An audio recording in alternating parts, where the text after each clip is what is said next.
Hello everyone! Meu nome é Ana Aldi e hoje eu vou ensinar para vocês duas palavras que a gente usa bastante no inglês.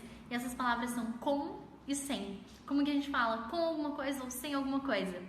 A palavra com escreve W-I-T-H. A gente fala with. Não é with, tá? É with. Então, se a gente emendar ali com alguma outra palavra, vai ficar, por exemplo, with you, com você, with me, comigo, with us, conosco, ok? E a palavra sem é without é sem. Então, without you, sem você, without me, sem mim, without us, sem a gente, ok? Gente, espero que vocês tenham gostado e até a próxima!